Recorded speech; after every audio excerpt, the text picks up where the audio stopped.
Excuse me, stewardess. I can't sit here. The shrill voice of Margaret Dawson cut through the hushed hum of the airplane cabin.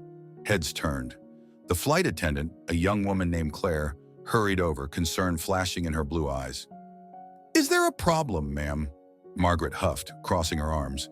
She was in her late 50s, dressed in an expensive beige blazer, her pearl earrings glinting under the cabin lights.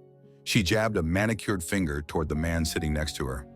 I paid for first class, and I will not sit next to him. The man beside her, tall, broad-shouldered, and dressed in a sleek black suit, remained calm. He had deep brown skin, a neatly trimmed beard, and a quiet, unreadable expression. He had been flipping through the pages of a book before the outburst, but now he simply closed it, placing it on his lap. Claire blinked. I'm sorry, ma'am, but this is your assigned seat. I can't. You don't understand, Margaret snapped, lowering her voice slightly. People like him. They shouldn't even be in first class. A few passengers gasped. A man 3 rows back whispered, Did she really just say that? The black man finally spoke, his voice deep but composed. Ma'am, I don't think you know who I am. Margaret scoffed. I don't care who you are. I demand another seat. Claire hesitated. Ma'am, the flight is fully booked. I can't move you. Margaret's face turned red with frustration. I want to speak to the captain. The black man leaned back, watching her with an unreadable gaze.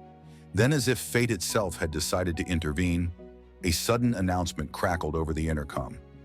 Ladies and gentlemen, this is your captain speaking. We have a very special guest on board today, someone who has inspired millions around the world. Margaret frowned, annoyed at the interruption.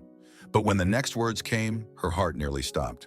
Please join us in welcoming the renowned humanitarian, billionaire philanthropist, and former NASA engineer, Mr. Daniel Carter. Gasps rippled through the first-class cabin. People turned toward the black man, their eyes widening in recognition. A few passengers even started clapping. Margaret's mouth fell open. Well, what? Daniel Carter smiled slightly and extended his hand. Pleasure to meet you, ma'am. Now, would you still like another seat? Margaret stepped off the plane, her feet feeling unsteady. As she walked through the terminal, something inside her had shifted. She saw people differently, not as strangers, not as categories, but as individuals. For the first time, she wasn't just existing in the world, she was learning from it. And maybe, just maybe, she would do better, because she wanted to. And that was the first step. Margaret's face turned crimson. She stiffened in her seat, her fingers curling into the armrest as whispers spread around her. Wait, he's Daniel Carter, one woman murmured behind her. That guy built the solar water system in Kenya, another passenger added. Margaret swallowed hard. The man she had just insulted wasn't some random businessman who had, in her mind, somehow gotten into first class. He was a globally respected figure. Daniel simply sat there watching her, his expression calm but unreadable. Margaret forced a laugh, her voice a little too high-pitched. Well, this is certainly unexpected. Claire, the flight attendant, gave her a hard look before offering Daniel a warm smile. Mr. Carter, it's an honor to have you on board. If you need anything at all, please let me know. Daniel nodded politely. Thank you. Margaret squirmed in her seat. This wasn't how she had envisioned her flight going. She was supposed to be enjoying champagne at 30,000 feet, not becoming the center of attention for all the wrong reasons.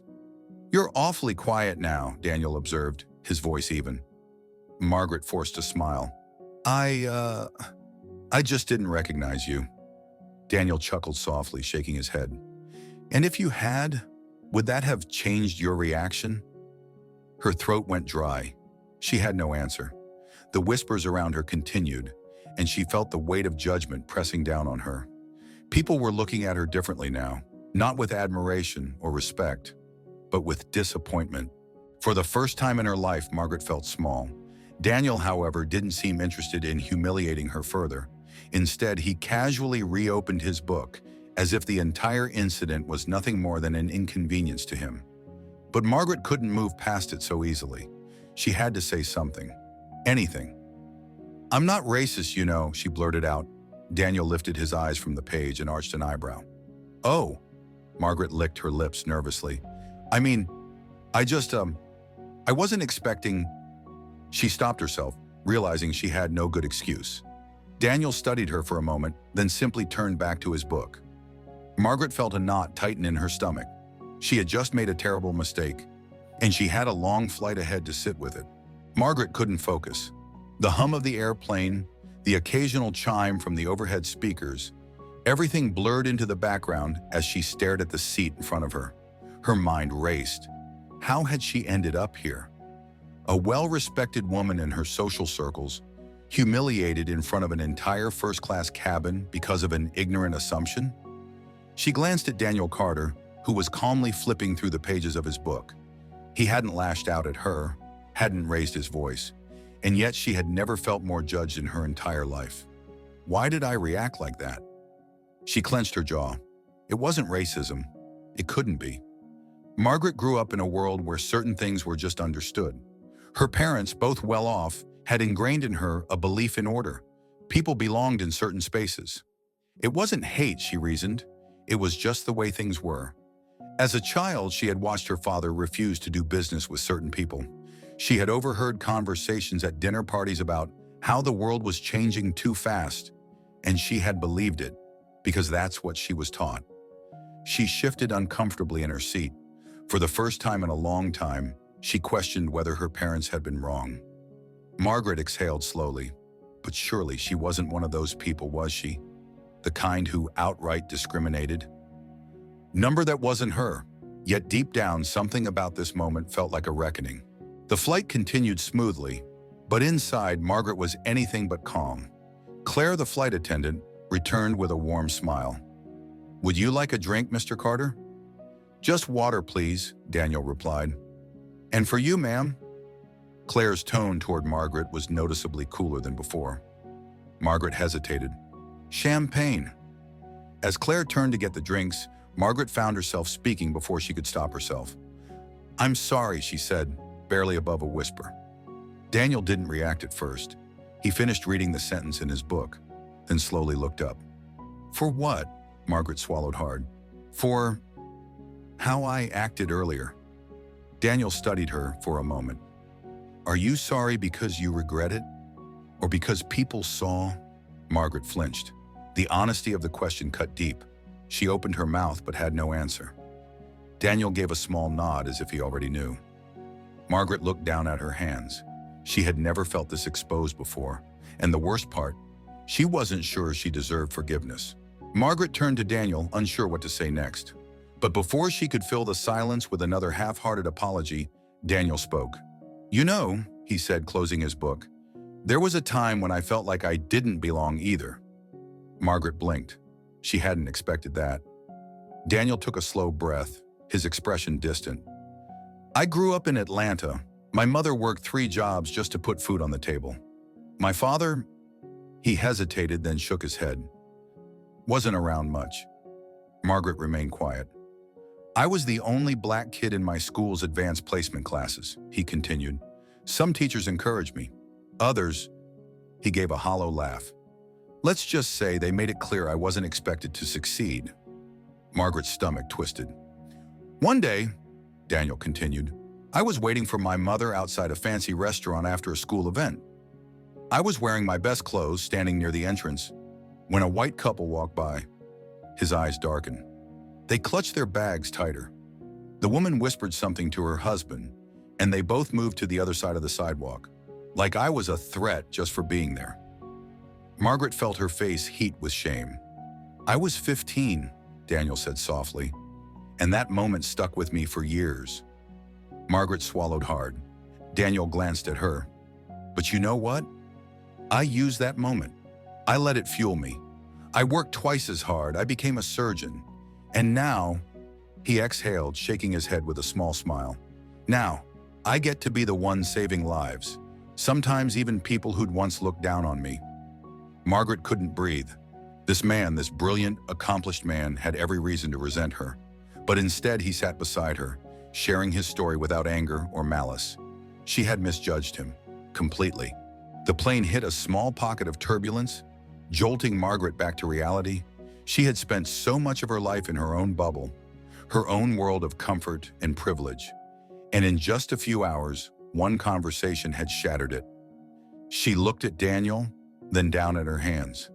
"You deserved better," she said, her voice barely above a whisper. Daniel smiled, but there was something sad in his eyes.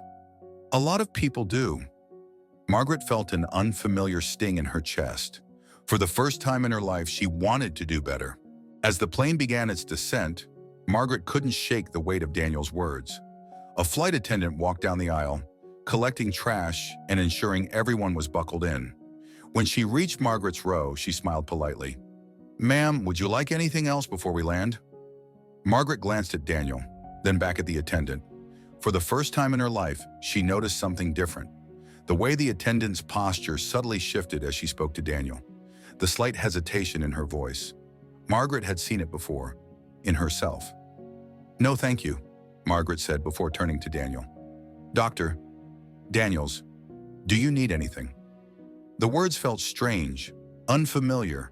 Addressing him properly, acknowledging him with respect, was something she wouldn't have done just hours ago. Daniel's lips quirked up, amusement flickering in his eyes. "No, I'm all good." The flight attendant nodded and moved on, but Margaret's pulse quickened. That was the first time she had ever corrected something like that. This is what change feels like, she realized. She exhaled, staring out the window. Her father had always told her that the world was just the way it is, that some people were meant for the VIP sections, while others were not. But Daniel had rewritten that narrative, and for the first time, Margaret was willing to question everything she'd been taught. The plane landed smoothly, taxiing to the gate. As passengers began gathering their belongings, Margaret hesitated. This was it. The moment she and Daniel would part ways. She should say something. But what? Before she could find the words, Daniel stood, retrieving his carry-on from the overhead bin. As he turned back to her, Margaret felt a surge of desperation. "Dr. Daniel," she blurted. "Thank you for everything." Daniel gave her a knowing look. "You're welcome, Margaret." It was the first time he had said her name, and somehow it meant more than she expected. As he made his way down the aisle, Margaret remained seated, staring after him. Then she saw it, a massive billboard right outside the airport. Daniel's face. Celebrating Dr. Daniel Daniels, surgeon, humanitarian, and advocate for change. Margaret's breath caught in her throat. He wasn't just any man. He was the man, the one making a difference, the one she had judged without knowing. Tears stung her eyes. She had spent so much of her life looking down on others. But today, for the first time, she was looking up, and she never wanted to stop.